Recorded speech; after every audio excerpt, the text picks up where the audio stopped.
Së fundmi një skenar po qarkullon në Z, ku Gledis Nano mund të jetë kryeministri i arshëm tranzitor. Nano është figurë e njohur në fushën e drejtësisë, të sigurisë dhe në Shqipëri, pasi po theksohet që zgjedhjet e 11 majit mund të shtyhen EDB në shtator, ndërsa Gledis Nano mund të jetë një ndër figurat kryesore të mbështetur nga amerikanët për të qenë pikërisht kryeministri tranzitor i Shqipërisë. Nano ka lindur në vitimin 1997 dhe është një ish drejtori i policisë së shtetit të Shqipërisë, si dhe ka një karrierë të gjatë në strukturat e rendit dhe sigurisë.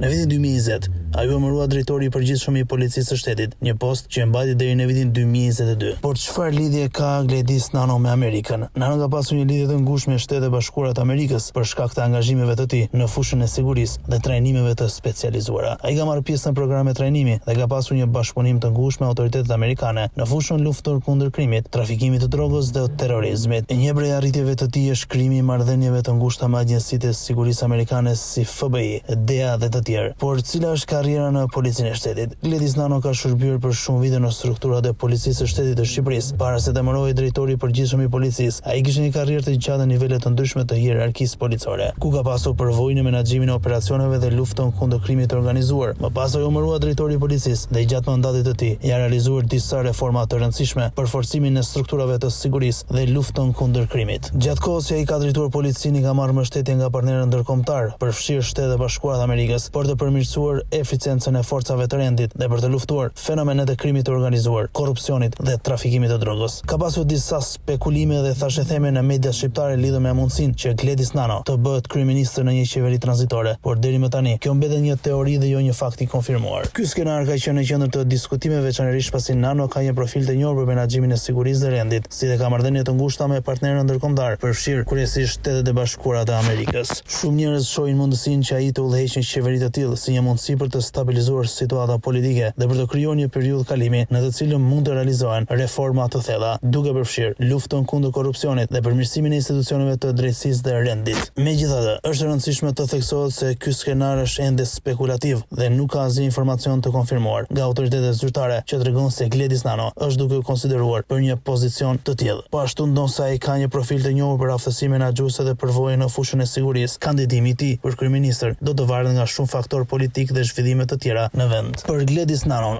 rruga për të ardhur në pozita udhëheqëse si kryeministër në një qeveri tranzitore, përveç angazhimit të tij në fushën e sigurisë, do të kërkonte disa hapa dhe rrethana që mund të ndodhin, ja disa mundësi që mund të çonin në një rrugë të tillë. Profili i tij në politik, pavarësisht se Nano ka një karrierë të pasur në fushën e rendit dhe sigurisë për të bërë kryeministër, ai do duhet të forcojë profilin e tij politik dhe të fillojë mbështetje nga partitë politike dhe opinionin publik. Aktualisht ai nuk është një figurë politike drejt për drejt, kështu që një kalim nga drejtimi i policisë në politik do të kërkonte një periudhë përgatitore dhe integrim për një parti politike. Mbështetje ndërkombëtare brenda dhe jashtë vendit. Një tjetër hap i mundshëm është rritja e mbështetjes nga partnerët ndërkombëtar, përfshirë Shtetet e Bashkuara të Amerikës dhe Bashkimin Evropian. Ata mund të luajnë një rol kyç në mbështetje të një qeverie tranzitore që ka për qëllim realizimin e reformave të rëndësishme, përfshirë ato në drejtësi dhe luftën kundër korrupsionit. Një shenjë pozitive që mund të bëhet të mundshëm për kandidat për kryeministër është aftësia e tij për të menaxhuar marrëdhëniet me aleatë ndërkombëtar dhe për të realizuar reforma. Një marrëveshje politike për një qeveri tranzitore. Kjo mund të ndodhë si një rezultat i një krize politike ku një qeveri tranzitore do të ishte një mundësi për të stabilizuar situatën dhe për të realizuar reforma zgjedhore ose politike. Nëse partitë kryesore shqiptare arrin një marrëveshje për një qeveri të tillë, ata mund të zgjedhin një figurë si Gledis Nano për shkak të imazhit të tij të pastër dhe përvojës menaxhuese. Kozgjatja e një qeverie tranzitore do të varet nga disa faktorë dhe rrethana politike. Zakonisht një qeveri e tillë ka një periudhë të caktuar mandati dhe qëllime të qarta për të realizuar, si dhe mund të ketë një afat të përcaktuar për të larguar dhe dorëzuar pushtetin pas realizimit të disa reformave kryesore. I ja disa skenar për sa mund të zgjaste një qeveri tranzitore në Shqipëri.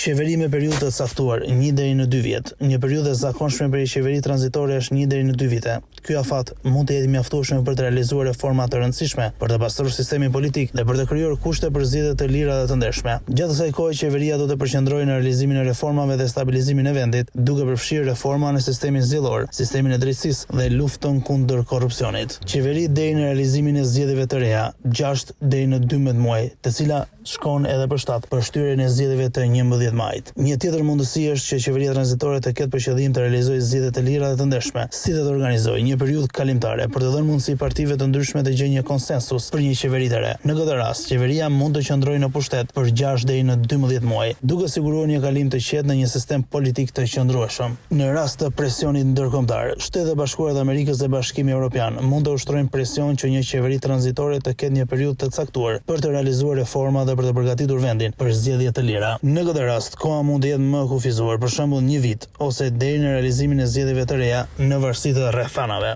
Një përmbledhje e një qeveri tranzitore mund të zgjaste nga 6 muaj deri në 2-3 vjet, në varësi të qëllimeve dhe kushteve politike, si dhe realizimit të reformave të nevojshme për të stabilizuar vendin dhe për t'i hapur rrugë zgjedhjeve të lira dhe të ndershme.